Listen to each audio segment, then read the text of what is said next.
마태복음 27장.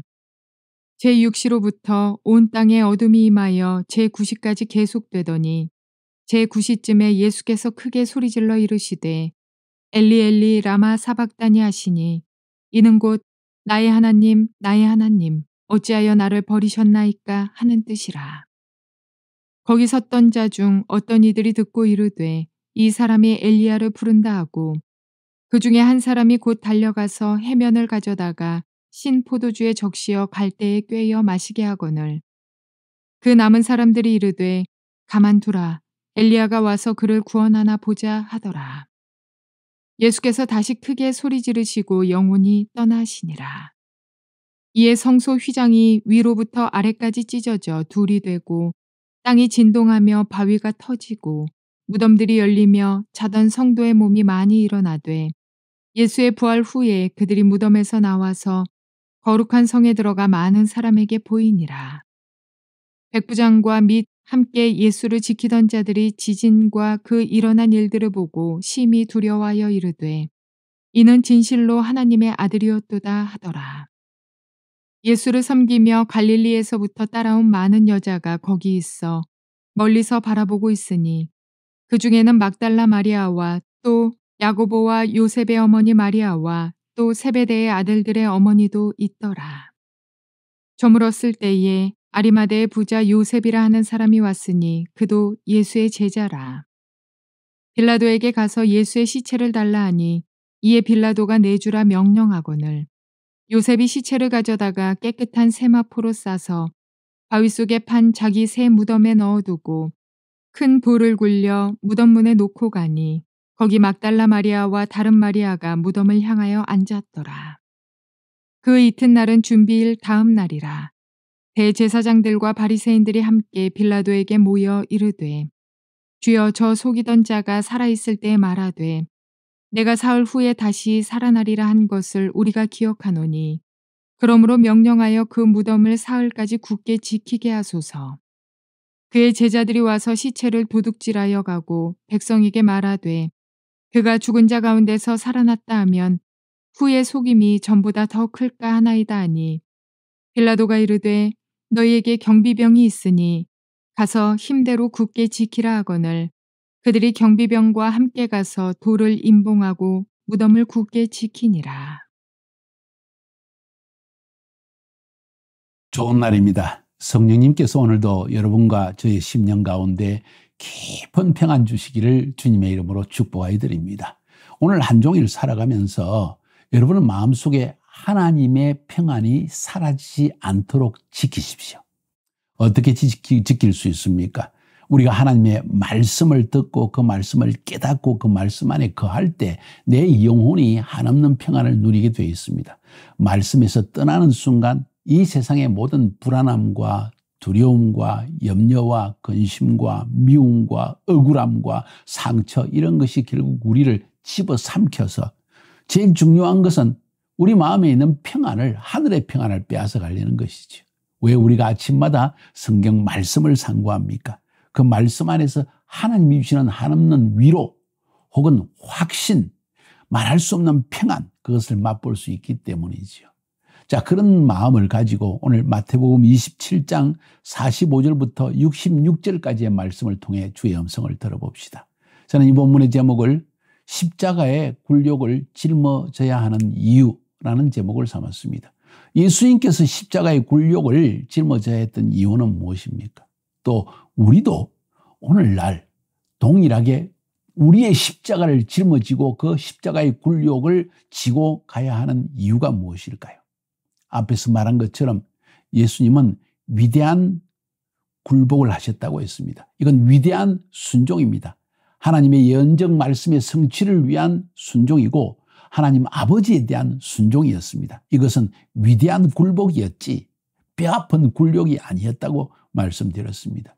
왜 이런 십자가의 굴욕을 짊어져야 했을까요? 부활 때문입니다. 어둠을 이기기 위해서입니다. 우리가 우리 자신이 굴욕을 지지 않고 나의 힘으로 나를 변명하고 다투고 인간적인 논리를 떼어서 싸우기 시작할 때 우리 가운데 부활의 영광이 나타날 수 없기 때문입니다. 어둠이 우리 가운데 계속해서 역사할 수밖에 없기 때문입니다. 그래서 우리는 침묵할 필요가 있습니다. 예수님의 침묵, 우리에게 주는 교훈이 너무 크기 때문에 저는 이 시간까지 연속적으로 3번의 연속적으로 이 메시지를 전달하고 있는 것입니다. 십자가의 굴욕을 짊어져야 하는 이유. 오늘도 여러분은 십자가의 굴욕을 짊어져야 합니다. 저도 역시 저의 십자가의 굴욕을 짊어지고 살아갈 것입니다. 그때 참된 평강을 맛볼 수 있다는 것이죠. 그러나 우리에게 확신이 있습니다. 하나님은 하늘과 땅에 속한 모든 피조세계를 통치하시는 하나님이시다. 나의 삶에 일어나는 모든 일을 합력하여 선을 이루시는 하나님이기 때문에 하나님께 내어 맡기는 믿음이 있기 때문에 우리는 위대한 굴복을 하는 것입니다. 그래서 우리는 결코 뼈아픈 굴욕을 당하는 것이 아니라는 것을 믿으시기 바랍니다. 이렇게 우리가 정말 이 위대한 굴복의 삶을, 위대한 순종의 삶을 살았을 때 비로소 이 십자가의 굴욕을 인해서 우리에게 찾아오는 것이 부활이라는 것입니다. 예수님께서 만약 대제사장과 바리새인과 서기관들과 장로들 앞에서 굴욕을 참을 수가 없어서 너희들이 이미 무슨 일을 하는 것이냐? 나는 하나님의 아들이요 메시아이다. 너희를 구원하기 위해서 왔다. 내가 십자가에서 죽어야 하지만은 너희를 위해 죽는 것이다 하고 계속 이야기를 한다고 해서 그 문제가 해결되었을까요? 아니요.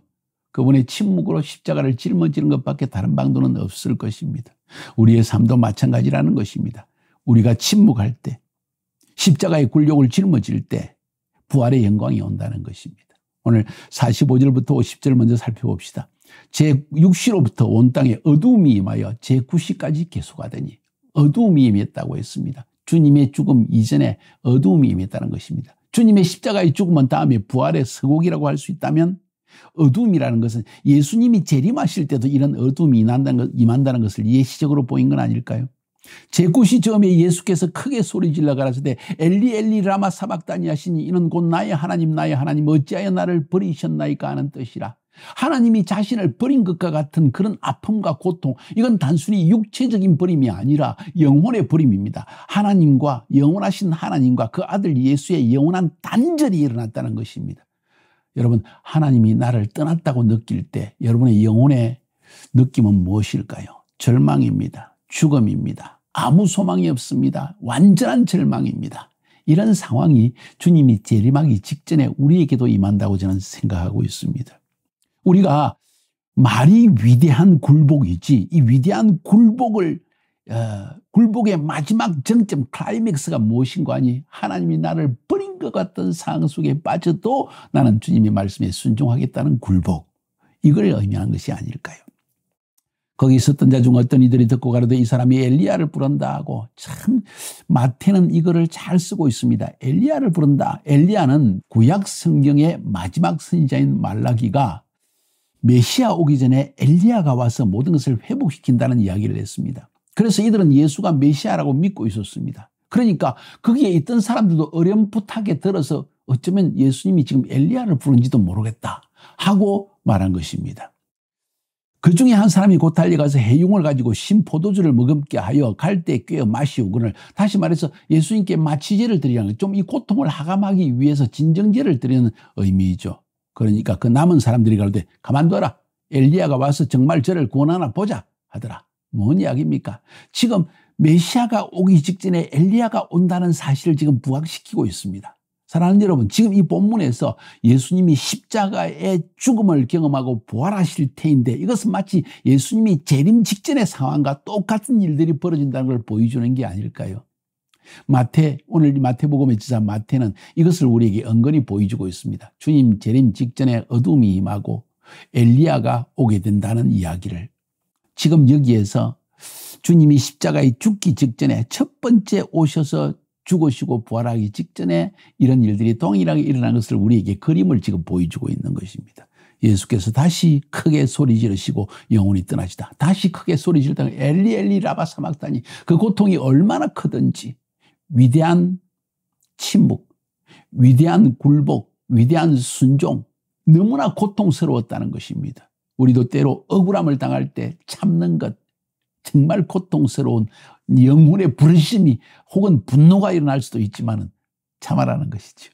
그것이 주님께서 우리에게 가르치는 중요한 메시지입니다. 이에 성소 휘장이 위로부터 아래까지 찢어져 둘이되고 땅이 진동하며 바위가 터지고 무덤들이 열리며 자던 성도의 몸이 많이 일어나되 예수의 부활 후에 저희가 무덤에서 나와서 거룩한 성에 들어가 많은 사람에게 보이니라.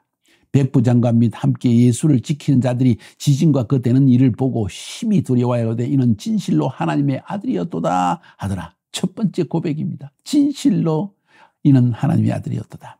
예수를 섬기며 갈릴리에서부터 쫓아온 많은 여자가 거기에 있어 멀리서 바라보고 있으니 그중에 막달라 마리아와 또 야고보와 요셉의 어머니 마리아와 또 세베대의 아들들의 어머니도 있더라. 뭔 이야기하고 있습니까? 지금 예수님이 십자가에 고난당하고 죽으셨을 때 일어난 일을 이야기하는데 주님이 십자가에 죽으시자마자 일어난 첫 번째 사건을 마태는 이렇게 기록하고 있습니다. 성소 휘장이 위로부터 아래까지 찢어져 둘이되었다. 뭔 이야기입니까? 성소 휘장이라는 것은 성소와 지성수 사이에 가로막고 있던 휘장입니다. 그 휘장을 열고 들어가는 것은 1년에 한 번 대제사장이 백성의 죄를 사함받기 위해서 욤키푸르 대속죄일에만 들어갈 수 있는 그런 휘장이었습니다.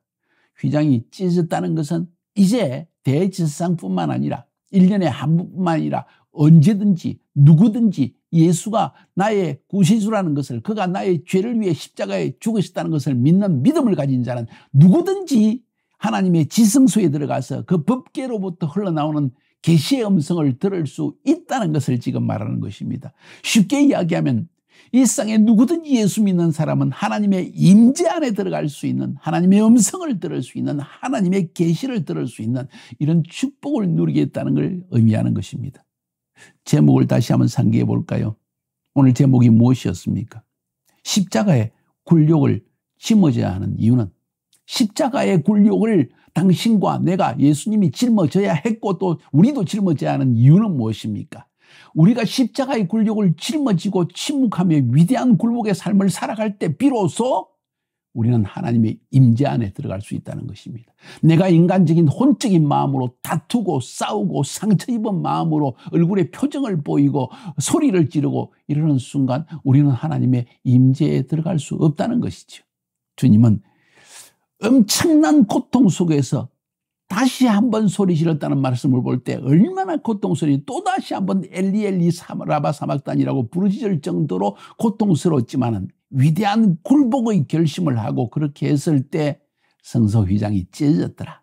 우리도 마찬가지로 오늘날 우리에게 주신 십자가의 굴욕을 짊어지고 나아갈 때 고통스럽고 참을 수 없는 아픔이 있지만 아버지를 향하여 왜 나를 버리십니까? 이 순간까지 내가 이제까지 참아야 합니까? 하는 그 순간까지 가게 될 때, 그런 위대한 굴복을 하게 될 때 성소 휘장은 찢어지고 하나님의 계시는 나에게 들려지고 우리는 하나님의 임재 속에 들어가서 말할 수 없는 평안을 누리는 축복을 맛보게 된다는 것입니다. 이해가 되십니까? 이것 때문에 주님은 십자가의 굴욕을 짊어지신 것이죠. 오늘 이 본문 전체의 메시지는 사실 여기에 저는 집중하려고 했습니다. 너무나 중요한 메시지이기 때문입니다. 무덤이 열렸다고 했습니다. 자던 성도의 몸이 많이 일어났다. 죽은 자가 살아나는 일이, 예수님이 십자가에 죽으시는 순간 죄사함을 받은 자들이 부활했다는 이야기를 지금 하고 있는 것입니다. 예수 부활 이후에 이들도 무덤에 나와서 거룩한 성 예루살렘에 들어가서 많은 사람에게 자신을 보였다. 기적적인 사건이 일어났다는 것입니다.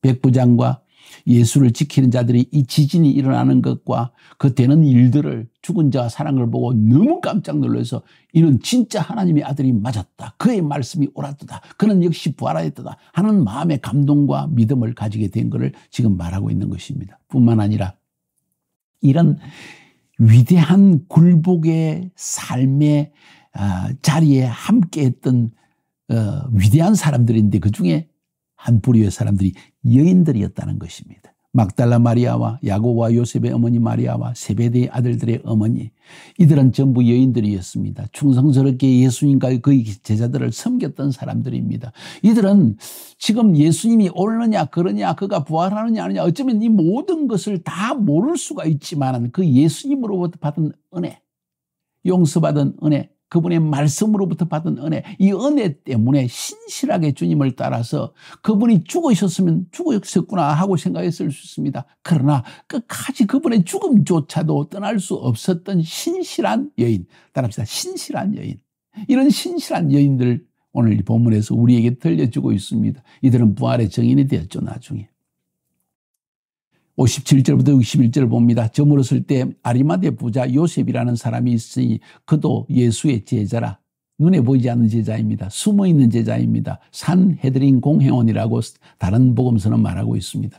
빌라도에게 가서 예수의 시체를 달라 하니 이에 빌라도가 내어주라 분부하거늘 요셉이 시체를 가져다가 정한 쇠무 앞으로 싸서 바위 속에 판 자기 새 무덤에 넣어두고 큰 돌을 굴려 무덤 앞에 놓고 가니 거기 막달라 마리아와 다른 마리아가 무덤을 향하여 앉았더라. 이 신실한 여인들은 죽음 앞에서도 예수님을 떠날 수 없었던 것이지요. 그분의 말씀을 기억하며 그분의 말씀을 어렴풋이 부활한다는 그 말씀도 어쩌면 기억했는지 모르겠습니다. 그걸 다 버려두고 이들은 신실한 마음 때문에 죽음조차 떠날 수 없고 지키고 싶었던 것이죠. 마지막 62절부터 66절에 보니까 그 이튿날은 예비일 다음 날이라 대제사장들과 바리새인들이 함께 빌라도에게 모여 가로되 주여 저 유혹하던 자가 살아있을 때 말하되 내가 살 후에 다시 살아나리라는 것을 우리가 기억하노니 그러므로 분부하여 그 무덤을 사흘까지 굳게 지키게 하소서. 그의 제자들이 와서 시체를 도적질하여 가고 백성에게 말하되 그가 죽은 자 가운데서 살아났다 하면 후의 유혹이 전보다 더 될까 하나이다 하니 빌라도가 가로되 너희에게 바수꾼이 있으니 가서 힘대로 굳게 하라 하거늘 저희가 바수꾼과 함께 가서 돌을 임봉하고 무덤을 굳게 하니라. 다시 말해서 예수님의 죽음은 확실한 죽음이었다는 것을 우리에게 말하고 있고 그 이후에 오늘 이제 마지막 28장으로 넘어가게 되면 예수님이 이런 임봉한 무덤을 열고 부활하셨다는 사실을 더 강조하기 위해서 저자 마태는 지금 이 기록을 우리에게 남겨주고 있습니다. 자, 오늘 본문의 핵심이 무엇입니까? 십자가의 굴욕을 짊어져야 했던 이유, 그리고 우리가 짊어져야 하는 이유, 뭐라고요? 하나님의 임재에 들어갈 수 있는 길을 열기 위해서. 왜 십자가의 굴욕을 참는 위대한 굴복이, 순종이, 침묵이 성소 휘장의 문을 열고 하나님의 임재에 들어갈 수 있는 길이 되어집니까?